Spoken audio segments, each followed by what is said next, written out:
Welcome to the Midland Moment Podcast, the podcast dedicated to tell the story of Midland through the eyes of our employees. I'm your host, Jeremy Wiltz. With me today is Brady Sorensen. Brady serves as the PACE Center Administrator at our Topeka PACE Center off of Westport Road. Brady, thanks for joining us today. Absolutely. Glad to be here. I'm excited for this podcast, one, because Brady was one of the first people I met when I started working in Topeka almost 8 years ago now.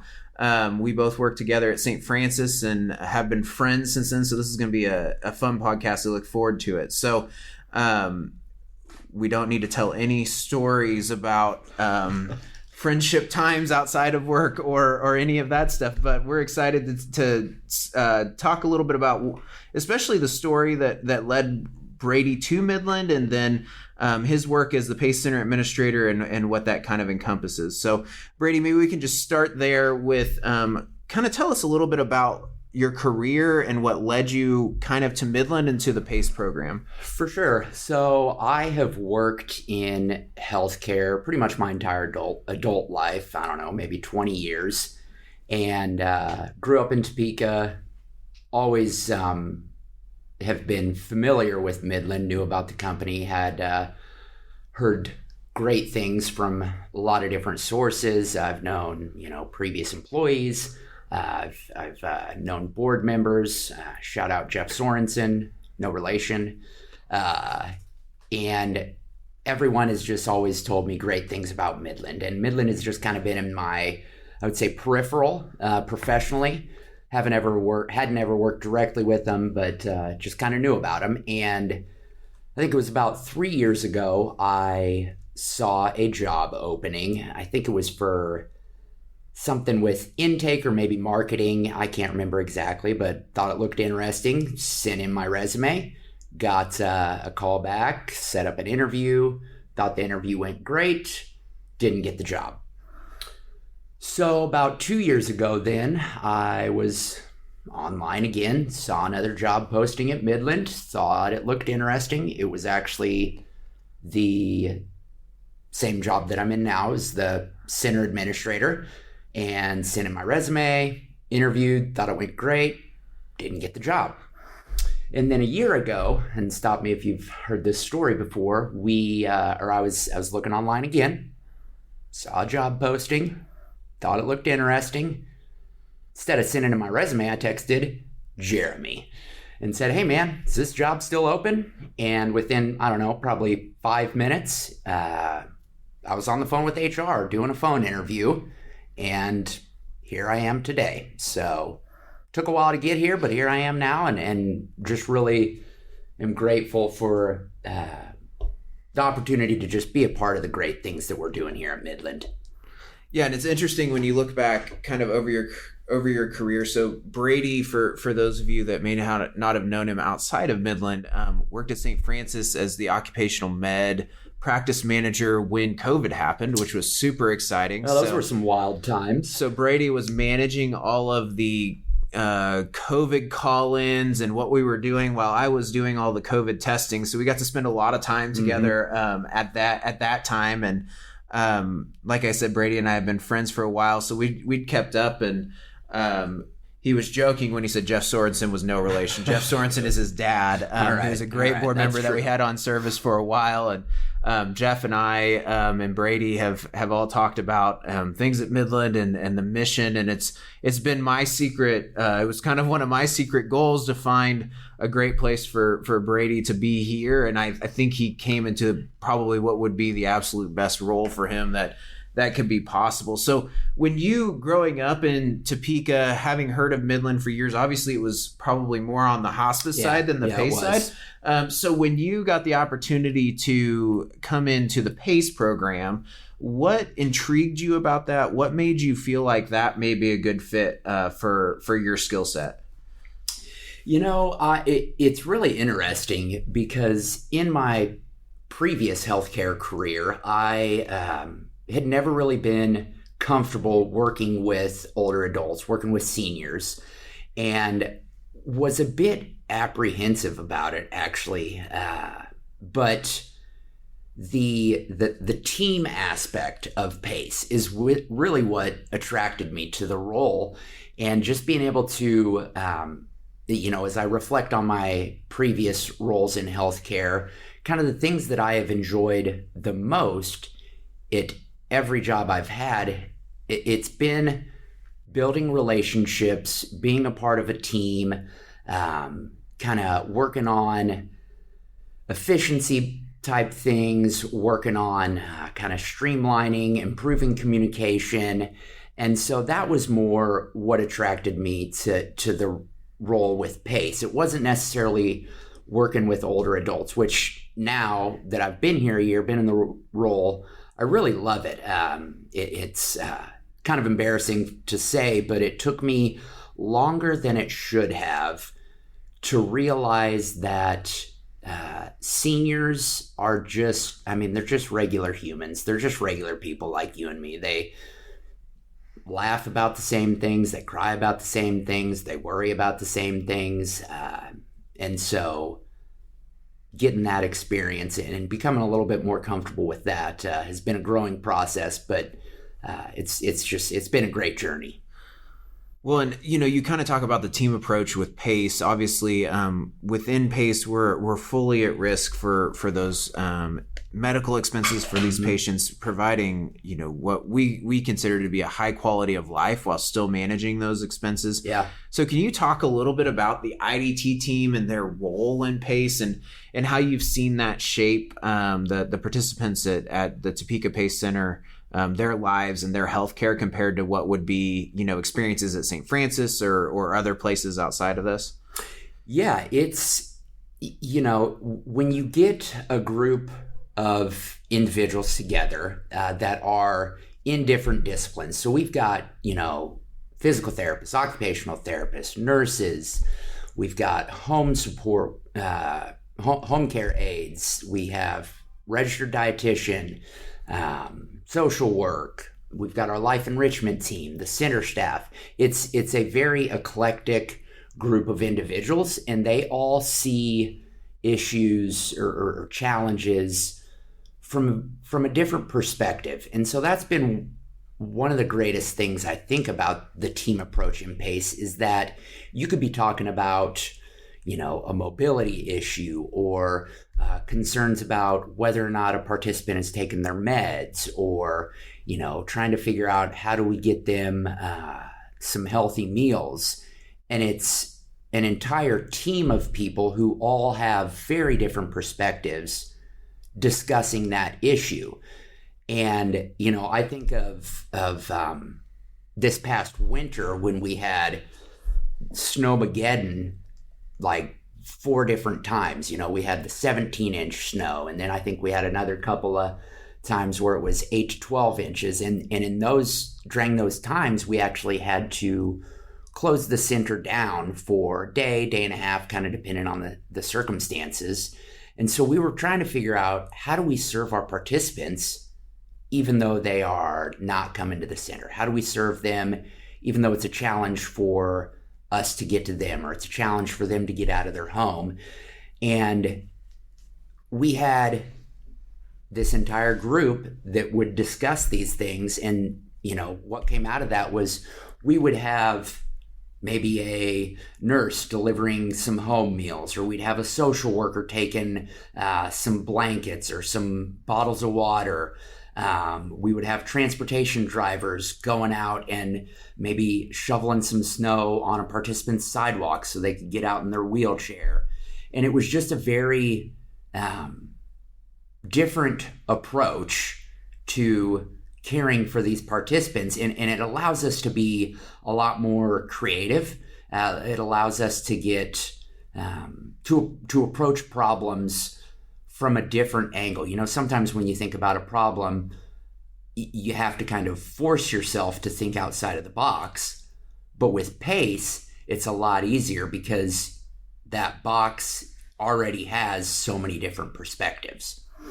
Yeah, and I think that you really in that PACE model that you talk about, you treat the whole patient. There's a lot of medical intervention. There's a lot of they probably receive more medical care in the clinic than you would get between therapy and medical care than you would get in a traditional clinic, but it's all to treat root causes and to treat the whole person.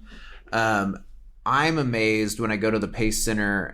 If you show up kind of around lunchtime, right after lunch at the PACE Center, everybody's sitting there. Like the social interaction that happens for these seniors, when you look at the data on seniors and depression as they begin to age, I think that's something that's really cool that's been built in the Westport Center. So it's not just medical care as much as it's care for the entire person. Absolutely. Do you have any stories to share over your past year of participants that you have had come into the center and you've seen a massive change kind of in their life over that time, whether it's socially or medically or combination of all of those above that kind of demonstrate that PACE model of care? Yeah, we could spend a whole afternoon talking about these types of stories, but there are a couple that really kind of rise to the top. And one of them that comes to mind is we've got a participant, a female. She's got pretty advanced dementia, and really doesn't socialize, doesn't really participates in her care at all. And she comes to the center every day, Monday through Friday. She's there. And the entire time she just kind of walks laps around the center. And we had an activity where we brought in, activity might not be the right word, event, where we brought in a band group. It was a high school band. And this participant had been a music teacher, and the music just really, you could see it in her face. She just, her eyes kind of brightened up, she was smiling, and she actually had a real conversation with one of the ladies that was there with the band group. And it was just incredible to see that this thing that we brought into our center to entertain the participants really just connected with this one participant on an amazing level, to the point where she, like, her whole personality seemed to morph. And it was incredible to just see that and know the impact that had on her. Yeah, and I think, like you said, we could spend all afternoon talking about how PACE, changes lives. We've had the opportunity this last year to engage with 2 other PACE programs in the Kansas market to launch a program called Kansas PACE. Yeah. And you can see if you go onto their website, a story about Ben at the Lawrence PACE Center. You can see, if you go onto our website, we have some videos saved under the media section that talk about PACE. There are so many life-changing things that can happen with PACE. I really feel like it's one of the programs that Medicare got it right. Absolutely. We are obviously incentivized financially to be good stewards and be preventative, but it's not just on the medical side. We invest in the patient's entire life, whether it's a home modification to make their home better, or it's aid services in their home, or it's social work or dietitian type services, meals to their home. We can provide all of those sorts of things. So after being here for a year, and as we kind of conclude, what excites you about the future of PACE, especially the Topeka PACE Center, and where we're going? Boy, that's a great question. I think, just for me personally, one of the things that excites me about PACE is just, it's the opportunity. And I'll mention 2 things. First, about the staff, and then second, about the participants. The first thing is just with the staff. It's working for PACE. It really is an opportunity unlike any other in healthcare. It's so unique, and it is such just an incredible program that it's really exciting to see as we bring on new employees. It's exciting to kind of see, every few weeks they'll kind of have this aha moment where all of the things that they've learned so far come together, and they're really able to buy into the program, and they understand what it is that PACE really does. Because it's one thing for us to say program for all inclusive care for the elderly. Like, what does that mean? But when you see newer employees kind of learn it as they go and to have those light bulb moments of like, wow, we're able to help this participant in ways that a traditional healthcare model would never be able to do.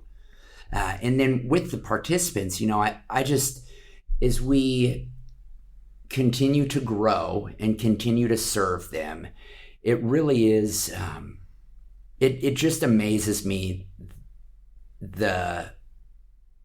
how PACE impacts their total life. It's not just, oh, I'm able to walk a little bit better, or, oh, I got a rollator that I needed, or I was able to see a specialist for, my heart or whatever. It's their whole life improves socially, emotionally, relationships with maybe their family improve. And then, their health in general improves, but it's the improving just their whole life that really excites me, and getting to continue to come alongside older adults is, a lot of times they're in a position where society starts to forget about them. They might feel like they're not valued like they used to be, and PACE really kind of gives them that sense of belonging and sense of value back into their life. Yeah, and I think that is really the key. It is really fun, to speak to the employee side of what you were talking about. It's really fun to see people come in and come into PACE for a job. Mm-hmm. And then, we have groups of family members, husbands and wives, mm-hmm. that have come into our organization that work in PACE because it's such an amazing program. And even, father-daughter combinations, those sorts of things that all kind of come in, to our program, because it is a really unique and exciting way to treat what is sometimes the most vulnerable population in our city. So as we wrap up, I always like to ask one kind of non-work question. So Brady, when you were a kid, what was your dream job when you grew up? Was it to be a PACE Center administrator? That's what I always wanted to be. Yeah. No, I had a very unique childhood. I grew up very familiar with the healthcare system. I've had 3 liver transplants and been in and out of the hospital, so I'm just very familiar with it. And so growing up, I always knew I wanted to work in healthcare. Didn't know exactly what. Got to college, thought I'd figured out, and about 7 majors later, realized I didn't have it figured out, but moved back home and just jumped into the healthcare field. Got a job at, I think it was Stormont Vale, working in central supply. So I cleaned all the surgical sets after they were used. Didn't think that's what I wanted to be doing, but I knew it was in healthcare, and I knew that's something that I was passionate about. And that's just kind of progressed from there. Yeah. So for kind of as a parting thing, since Brady did mention his liver transplants, mm-hmm. Brady is a meme on Facebook. If you yes, look him I up, am. Because he did go in, was it your 3rd liver transplant? Yeah, third transplant. 3rd transplant, went in with his wife, Jess, was very pregnant with twins at the time. And while he was in the hospital post-liver transplant, she delivered twins. So there is a news headline that says, man goes into the hospital for a liver transplant and comes home with twins. And someone then captioned it with a Donald Trump meme that then says, this could possibly be the worst trade deal in the history of trade deals. So for those of you that want to look it up on Facebook, you can see a little bit younger Brady Sorensen. Right, a little bit more yellow also. But Brady, thank you for coming on today. Yeah, thanks for being in Midland. We're excited for what the future holds. All right, thanks.